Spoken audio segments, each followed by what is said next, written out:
इस कहानी की शुरुआत होती है तब जब ब्रिटेन के एक शिप को समंदर के बीचों बीच में एक वीरान शिप मिला, जिसमें ना ही कोई आदमी था, ना ही इन पे सिग्नल्स भेजने के बावजूद कोई आंसर आया। हैरानियत की बात तो यह है, जब इस शिप पे छानबीन किया गया तब पता चला कि शिप में जितना भी खाना था कार्गो के लिए और जितना भी कार्गो में सामान था, सब कुछ सही सलामत था। सिर्फ किसी चीज़ की कमी है तो वो है इंसान। बिना कोई सबूत छोड़े सारे इंसान गायब हो चुके थे। ये है मैरी सेलेस्ट नामक एक शिप का 150 साल पुराना घटना, जिसका आज तक कोई भी हिस्टोरियन सबूत नहीं दिखा पाया कि ये कैसे घटा था। आज भी ये पूरी दुनिया के लिए बस एक राज बन के बैठा है। ये शिप अमेरिका में के कनाडा में बनाया गया था, जिसके बाद इसका नाम अमेज़न रखा गया।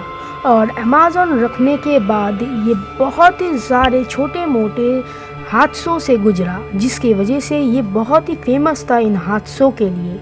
पर अब तक इस शिप ने कोई भी बड़ा हादसा फेस नहीं किया था। 1971 को अपनी ओनरशिप बदलते बदलते जब ये शिप कैप्टन बेंजामिन के पास गया, तब इसका नाम रखा गया मैरी सेलेस्ट। ये घटना 7 नवंबर 1872 की है, जब ये शिप को समुद्र में जाने के लिए तैयार किया जा रहा था और बहुत सारे कार्गोज लोड किए जा रहे थे। इस शिप में इथानॉल के 1700 बैरल्स थे। 1700 बैरल्स मतलब बहुत ही बड़ा अमाउंट होता है। अभी इन 1700 बैरल्स में जो इथानॉल था, ये अल्कोहल पीने का नहीं था, बल्कि मेडिकल और इंडस्ट्रियल यूज़ के लिए था। इस शिप को जिनेवा तक ले जाया जाना था इन 1700 बैरल्स के साथ, और इस शिप में टोटल थे 10 आदमी। 10 में से 7 तो कार्गो में जो क्रू मेंबर्स थे वो थे, और बाकी के 3, एक कैप्टन, एक उनकी बीवी और एक उनका बच्चा, जो कि बस 2 साल का था। इस शिप को लेकर 7500 किलोमीटर तक जाना था, और उन समय पर इतना बड़ा डिस्टेंस कवर करने के लिए ना कि दिन बल्कि कई हफ्ते लग जाते थे। याद रखना कि तब के टाइम पर एडवांस कम्युनिकेशन जिससे कैप्टन से बात होती है, वो सब डिवाइसेस नहीं बना था। अभी उसके बाद मैरी सेलेस्ट को निकले हुए 3 हफ्ते हो चुके थे और जिनेवा पे उस शिप का इंतज़ार किया जा रहा था, पर मैरी सेलेस्ट नहीं पहुंची। अभी जो शिप्स मैरी सेलेस्ट के पहले निकले थे, यानी पहले और बाद दोनों ही शिप्स मैरी सेलेस्ट से पहले पहुंच गए, पर मैरी सेलेस्ट तक नहीं पहुंची थी। मैरी सेलेस्ट के रवाना होने के ठीक 10 दिन बाद और एक शिप को भी भेजा गया था, जो शिप वही अटलांटिक का रूट पकड़ के जिब्राल्टर जा रहा था। अभी बीच समुंदर में वो लोग ऐसी जगह पर थे कि जहाँ पर सिर्फ आसमान और समुंदर ही दिख सकता था। इस पॉइंट में इन लोगों को दूर पे कोई तो एक छोटी सी चीज़ दिख रही थी। छानबीन करने के बाद इन लोगों को पता चला कि वो था मैरी सेलेस्ट, जो कि उसी कैप्टन के दोस्त का शिप था।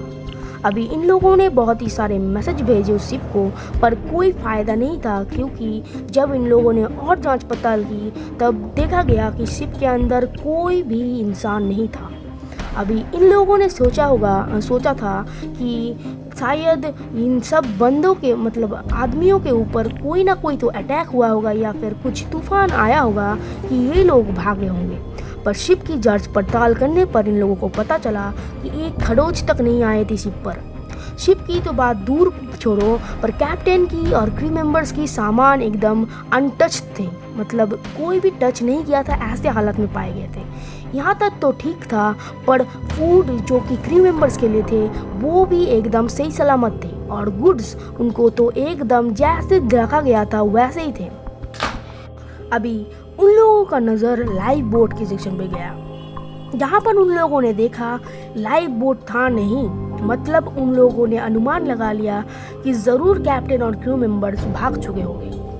अभी उस समय पर एक रूल था कि अगर कोई भी और कैप्टन दूसरे कैप्टन को शिप को ला दे, तो उन लोगों को उन शिप की प्राइस के हिसाब से एक रिवार्ड दिया जाएगा, यानी पैसे दिए जाएंगे। तो इसी बात का फ़ायदा उठा के इस कैप्टन ने भी उस शिप को गिब्राल्टर तक लेके आए और उनको रिवार्ड तो मिल गया था, पर इस शिप के ऊपर बहुत दिनों तक केसेस और कस्टडी चली जिससे कोई भी फायदा नहीं हुआ। वो लोग कैसे शुरू होती है लोगों की मनगढ़ंत कहानी। लोगों ने मानना शुरू कर दिया था कि कोई ना कोई तो ऐसी चीज़ हुआ था जिसके वजह से कैप्टन गायब थी। अभी बहुत सारे लोग ने 3 थ्योरी दी।